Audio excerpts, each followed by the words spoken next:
Recentemente c'è stata la creazione di un cartello che riunisce tutti quanti i movimenti indipendentistici che si battono appunto per l'indipendenza di questa regione. Devo fare una precisazione, che è una volontà di creare un cartello.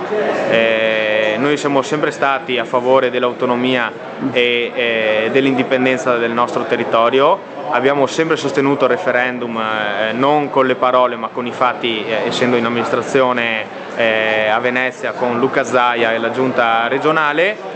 Però un conto è dire c'è bisogno di indipendenza basandoci solamente sulle richieste, un'altra cosa è lavorare. Come avevo avuto modo di dire proprio a te circa 2 anni fa, non basta fare un referendum e vincerlo, che cosa per cui dobbiamo lavorare, ma dobbiamo fare in modo anche che si venga riconosciuti.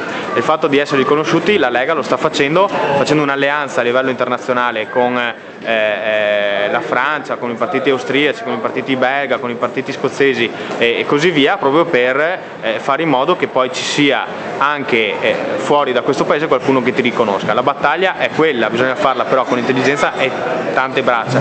Per fortuna è venuto il momento, e lo abbiamo dimostrato la settimana scorsa, per ribadire quella che è la battaglia per cui siamo nati, cioè l'indipendenza di questa terra.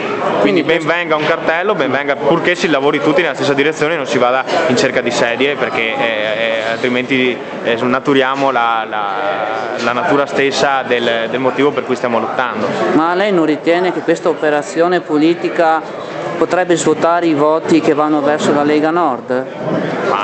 La Lega si batte da 20 anni su questa cosa e ci battiamo proprio per quella, quindi nel momento in cui dovessimo raggiungere l'indipendenza è chiaro che non esisteremo più, non esisterebbe più la Lega, perché a quel punto avremo raggiunto la natura stessa per cui siamo nati.